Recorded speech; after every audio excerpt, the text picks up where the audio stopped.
es ningún misterio que tras el COVID muchos lo hemos pasado mal. Yo soy uno de ellos. Antes de la pandemia trabajaba en las oficinas de una empresa de transporte, pero por recortes de personal me despidieron al ser el empleado que menos tiempo llevaba la empresa. Tras 3 meses de usar los escasos ahorros que tenía, llegué obviamente a números rojos y la necesidad de conseguir un trabajo, fuera el que fuera, era ya una necesidad muy crítica. En mi ciudad natal, Cluj, todas las entrevistas de trabajo que conseguí solo tuve respuestas negativas y vagas, ninguna respuesta concluyente, una tras otra y tras otra. Al mes de estar buscando trabajo, uno de mis tíos me llamó, diciendo que en su pueblo se necesitaba de un leñador, porque el anterior se había jubilado y sabía que necesitaba un ingreso muy urgentemente para recuperarme de mi despido. Decidí mudarme a la casa de mi tío, o también conocida como la casa de mis abuelos, sabiendo que sería algo temporal, ahorrar 1 o 2 años y volver a la ciudad a buscar de nuevo trabajo. Era el único plan que tenía, y era el mejor plan que tenía en meses, y me alivió mucho, la verdad. Ya que soy un hombre grande y fuerte, decidí que un trabajo físico me ayudaría a aliviar esos meses de ansiedad y aislamiento de la pandemia, respirar el aire fresco y disfrutar del bosque, o eso pensé al principio.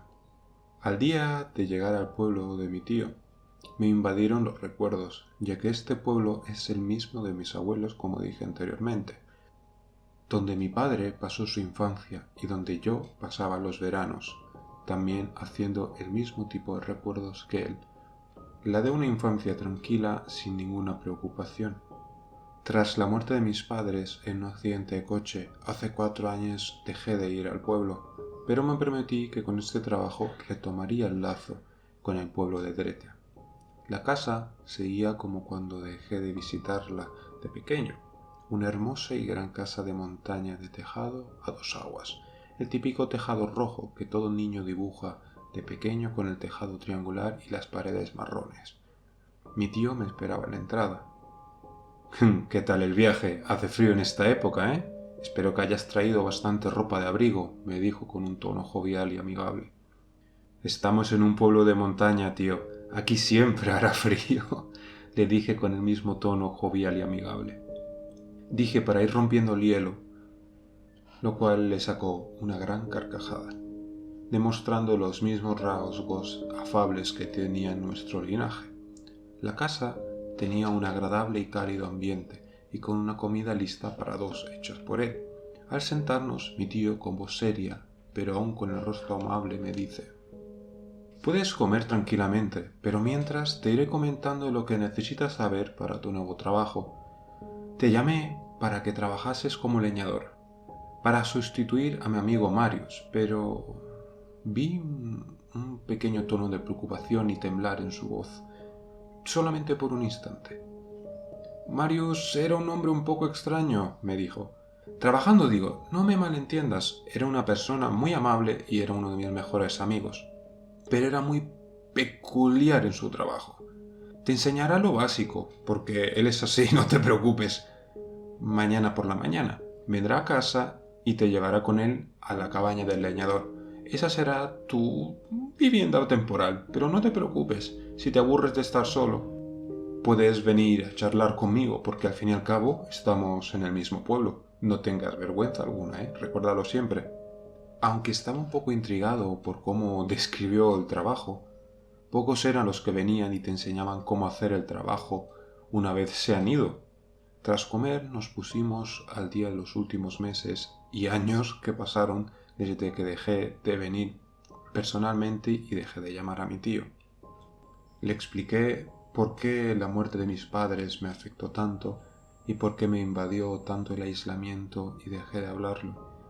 Le pedí perdón y le dije que este tipo de cosas a mí me afectaban mucho y que seguramente él me entendía porque lo mismo pasó con la tía, al morir ella muy joven. Él dijo que no le importaba, que lo entendía perfectamente. La noche pasó y, como dijo mi tío, su amigo Marius a las 9 de la mañana llegó y me preguntó por mí. Yo escuché su voz, ronca y fuerte desde la cama, aún medio dormido. Mi tío me llamó para que bajara y me cambié rápido porque me di cuenta que me quedé dormido, y justo antes de salir de mi habitación mi tío me llamó para que bajara.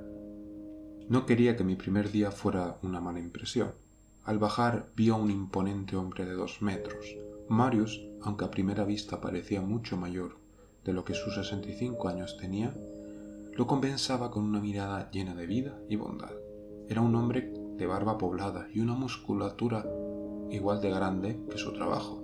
Su pelo, antes negro, ahora estaba lleno de canas, y en su rostro, su labio superior, tenía gran cantidad de cicatrices, igual que sus brazos.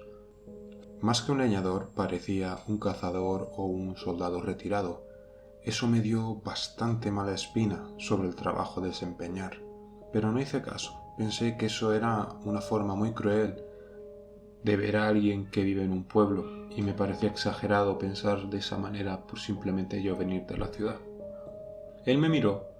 «Te pareces mucho a tu abuelo, buenos hombros y buena espalda. Con eso no tendrás problemas para desenvolverte en el bosque». Me miró sonriendo.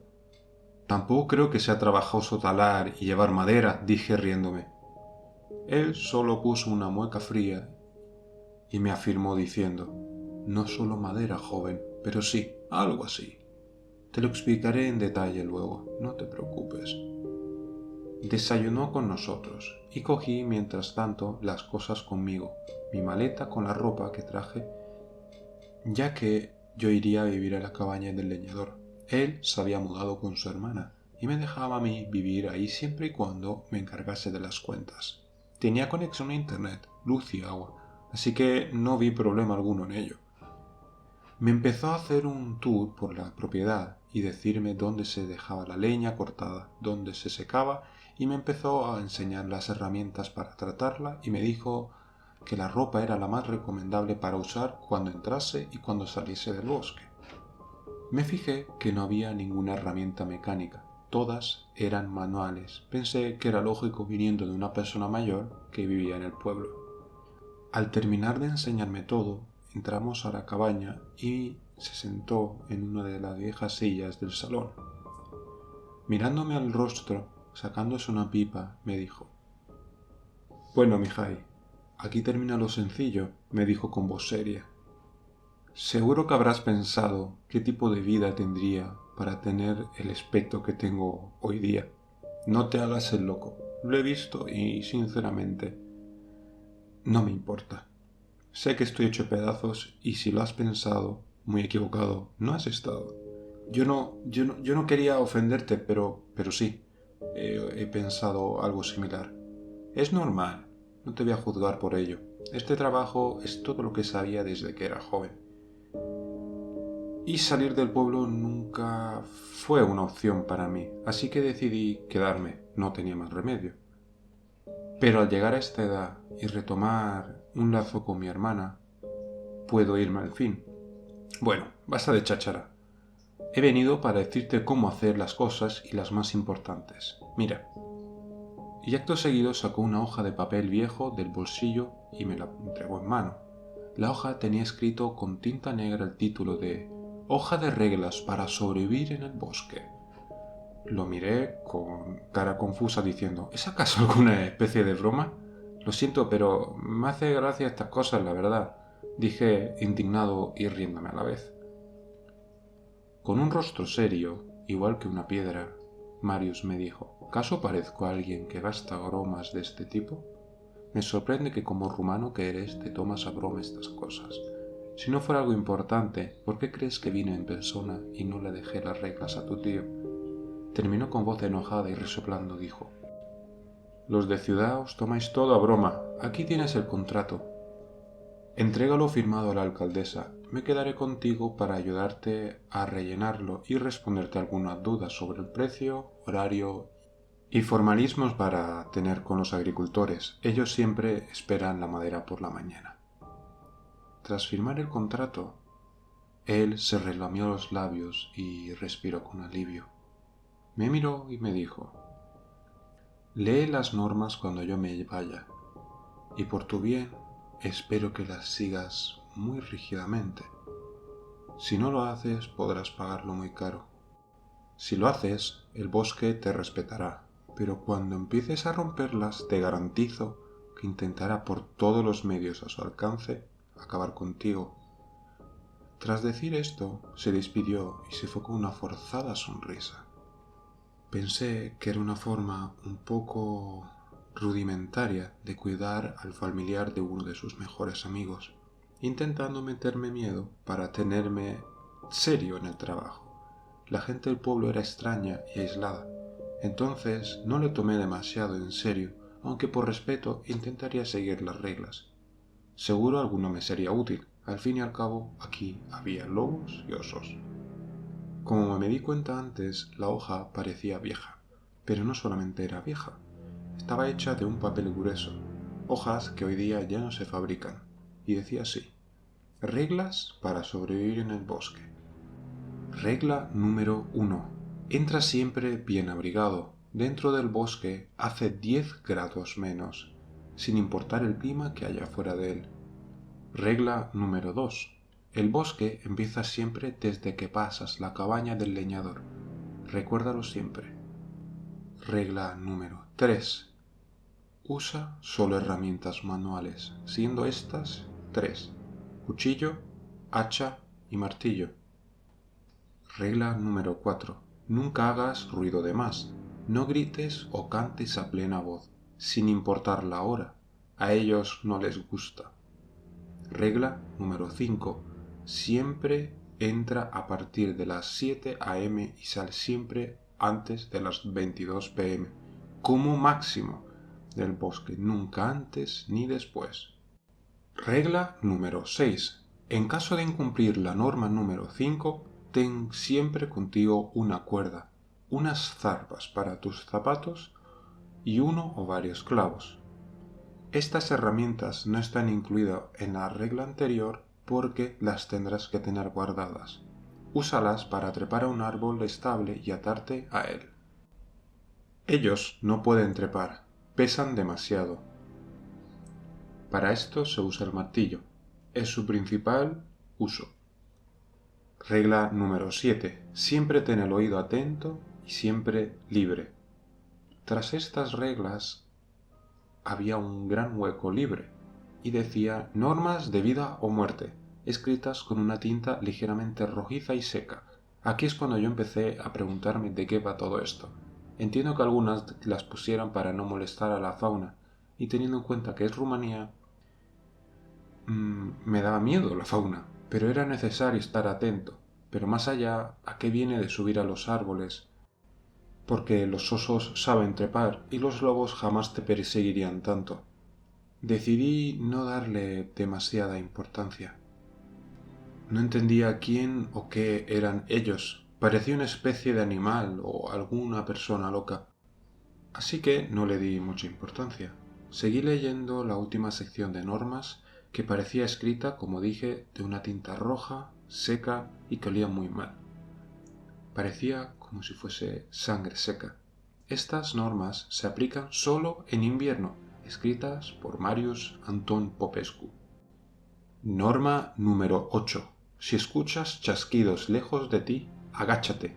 No debe verte. Si lo hace, no debes correr en ningún caso. Trepar no te servirá de nada. Debes andar hacia la cabaña, agachado y mirando solo hacia la misma. Si los chasquidos se acercan a ti, tírate al suelo. Él solo ve recto. Regla número 9. Si escuchas gente intentando hablarte, no les respondas. Te seguirán a la cabaña y no te dejarán dormir toda la noche si le respondes una vez, y si lo haces varias, serán capaces de entrar a la misma. Si lo hacen, métete bajo la cama y tápate con la manta, para no verlas. No es algo agradable de ver. Una vez las oyes y has respondido una vez, no vayas a tu casa. Te pueden seguir y no es recomendable meterlas en el pueblo. Regla número 10. Esta norma es parecida a la número 9, pero la persona que verás está herida y será alguien familiar a ti. No te preocupes y, igual que la anterior, no le hagas caso. porque los lugareños y los turistas, por obvias razones, no se acercan a este tramo del bosque. Este tramo está reservado solamente para ti, estos 35 acres de bosque. ¡Tantos acres!, pensé yo. Luego dije, estas reglas son muy extrañas y cada vez parecen más extensas. Pero bueno, quiero terminarlas para inspeccionar una vez el bosque ya. Seguí leyendo y dijo, si ignoras y no te acercas a las personas, en 10 minutos la tierra se la van a tragar, como si fuesen parte de la misma. Antes de seguir leyendo, Mihai, debes saber que esta norma no estaba escrita originalmente, porque los leñadores antes que yo, que no la cumplieron, no pudieron escribirlas, así que la recogí del saber del pueblo. Al leer esto me quedé un poco impactado, porque pensé, ¿cómo es que Marius me conocía antes de siquiera venir? ¿Acaso mi tío le habló de mí o conocía a mis padres? Fuese cual fuese el motivo, dije que cuando terminase de leerlas, llamaría a Marius. Si mal no recordaba, mi tío me dio su número en caso de cualquier cosa. Regla número 11. Si escuchas algo pesado correr, no te preocupes en esconderte. Él es ciego. Intenta respirar flojo y sobre todo cálmate. Cuando más te agites, mejor te huele. Huele el miedo. Siempre estate atento a la dirección en la que viene, porque viene en la dirección opuesta a la que lo oigas. El bosque le ayuda siempre, siempre en tu contra. La mejor manera es ir lento, intentando pisar lo menos posible la maleza a tu alrededor. Por eso es recomendable recogerla con un rastrillo en otoño, para que cuando tengas que hacer esto en invierno tenga la menor cantidad de obstáculos. Además de que en el pueblo se vende para prender rápidamente el fuego de la propia leña que tú vendas. Una vez llegues a la cabaña, intenta hacer la menor cantidad de ruido posible, igual que en el bosque, y poner ajo en la entrada. No le gustan los olores fuertes. Si no lo haces, él rondará la cabaña toda la noche esperando que hagas ruido. Él no obedece las normas de no poder salir del bosque como ellos. Aún así, tiene una norma distinta, que es no poder entrar a la cabaña a menos que hagas un ruido estridente. Regla número 12. Si ves una mujer de espaldas vestida de blanco, reza para que ella esté de espaldas.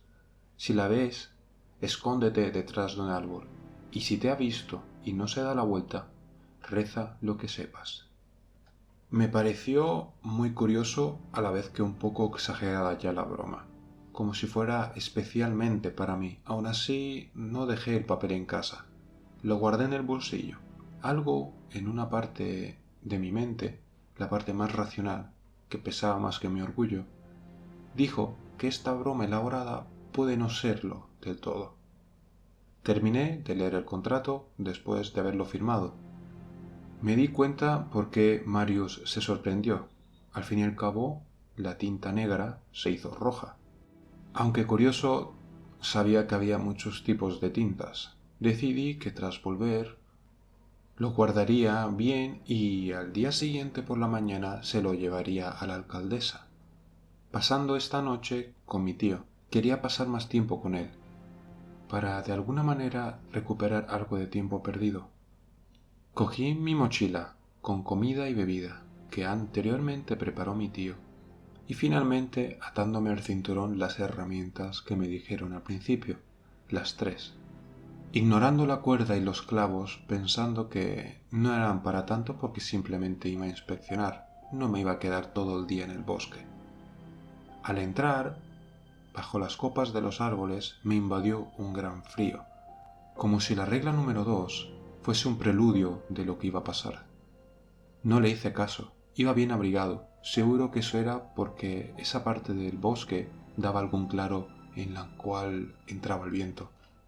Decidí que ese día, en la inspección, iba a mirar los árboles de tala, porque quería ver los árboles y tocones caídos. Al fin y al cabo son lo primero que tienes que mirar antes de tocar árboles sanos. Y cómo no, hacerme también un mapa mental del bosque, porque los recuerdos que tenía de él eran de cuando era pequeño, y esa información en esta edad ya era muy escasa. Sabiendo que Marius antes de irse llenó los depósitos de todas las casas, según me comentó esa noche mi tío, el bosque era cuanto menos extraño. Había animales, sí, pero todos en los árboles. No había pájaros buscando semillas, ni ardillas rezagadas buscando bellotas en el suelo. Los búhos que estaban en los árboles miraban con recelo y mucha atención, como si estuviesen atentos a algún depredador en el suelo. Toda la situación me parecía, como dije, curiosa, ya que el bosque parecía limpio y tranquilo, tanto que decidí ponerme mis auriculares y darme una vuelta por él. No sabía cuánto me arrepentiría luego de esa decisión. El día pasó de manera muy tranquila. Hasta pasar una serie de árboles jóvenes, en un claro vi a un hombre sentado en un tocón, fumando una pipa, tranquilo, como si estuviese descansando. Me acerqué a preguntarle qué hacía en el bosque, porque no me sonaba su rostro. Otro gran error ese mismo día. Tenía que haber seguido de largo, pero no, decidí acercarme a él. Justo antes de yo hablar, él se giró al verme. Olía horrible, como a podrido, pero eso no era lo más extraño. Lo más extraño era su aspecto. Parecía artificial, como algo que intenta hacerse pasar por un ser humano, pero sin terminar de serlo, como un muñeco bien elaborado. Él exclamó con una voz muy profunda: ¿Cómo te llamas, joven? Yo me sorprendí. Se me quedaron las palabras en la boca. ¿Por qué iba a preguntarme él eso primero? ¿Por qué no iba a preguntarme quién soy? Incluso esa pregunta era extraña como su aspecto. Al terminar de hacer la pregunta, en su rostro apareció una larga y grande sonrisa. Y, levantándose, empezó a correr hacia mí. La distancia era apenas unos 50 metros. Al ver eso, yo reaccioné y salí corriendo en dirección opuesta, justo hacia la cabaña. Él corría rápido, pero no más que yo, lo cual noté que cada vez iba más lento, como si sabía que se acercaba al borde del bosque, como si él fuese consciente de que no era bueno para él. Al salir del bosque miré atrás y vi como una presencia alta se acercaba detrás mía, entre los árboles, como si se fundiese con las sombras. Sentí que ese día me escapé por los pelos. Miré las reglas y pensé, ¿qué hice mal? Vi que no obedecí lo de no tener libre los oídos, de irme y no hablar con nadie, y sobre todo de hacer ruidos, porque al correr de este ser hice bastante. 3 de 12 en mi primer día. Pensé que si quería enfadar a Marius lo estaba haciendo genial. Miré mi móvil y me di cuenta de que eran las 6 de la tarde. Seguro que me daba tiempo a ir a la oficina de la alcaldesa y preguntar qué estaba pasando aquí. Cogí el contrato y fui enfadado al ayuntamiento. Al llegar, solo me dio la bienvenida un anciano encorvado que estaba leyendo un libro. Disculpe, ¿está la alcaldesa? Soy el nuevo leñador. Claro que lo eres, joven. Te está esperando desde hace rato. Pasa, pasa. Es la primera puerta a la izquierda subiendo las escaleras. Al entrar a la oficina me recibió una mujer mayor, con una sonrisa dulce y amable, con una mirada que parecía haber visto y sabido mucho en el pasado. Bienvenido de vuelta, Mihai.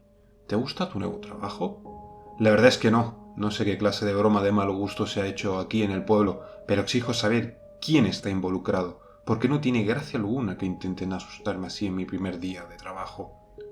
Ella, cambiando su rostro, me dijo: Cuéntame en detalle qué has hecho desde que has entrado en el bosque y déjame ver el contrato. Tras dárselo, le narré al detalle qué hice al entrar y cómo me comporté con la persona que vi. Ella, viendo la firma, mirando el contrato, me dijo: Algo te ayudó, chico. Sinceramente, no sé ni cómo no estás muerto. Tendrías que haber venido sin firmar el contrato. No sé por qué Marius te dijo que lo firmases. Pero si él me dijo de que iba a quedarse conmigo hasta que lo firmase. Ah, sí que eso es lo que te dijo. Bueno, sinceramente tenías que haber hablado conmigo primero. Pero nadie te informó de eso. Tu tío tampoco lo supo entonces. Ahora perteneces al bosque y debes cuidarlo. Te lo digo en serio, sigue las reglas y saldrás ileso siempre. El dinero que dice en el contrato es solo la base, una base antigua, meramente burocrática. Cobrarás un equivalente a 2.000 euros, no 700. El contrato está mal equilibrado, lo siento. Le dije que me diese el contrato y ella lo hizo sin problema. Cogiendo el contrato con las dos manos, lo rompí delante de ella y me despedí, tirando el mismo a una papelera que tenía ella al lado. Ella, con una sonrisa amplia y malévola, dijo: «Puedes irte, pero lo firmado, firmado está. Mañana, si tienes dudas, visítame de nuevo», dijo casi riéndose, como si ella misma sabía lo que iba a pasar a continuación. «No voy a volver. Sin el contrato no hay evidencia de nada», le dije enfadado. «Me estás entendiendo mal. Él te reclamará una y otra vez, hasta que pasen 10 años.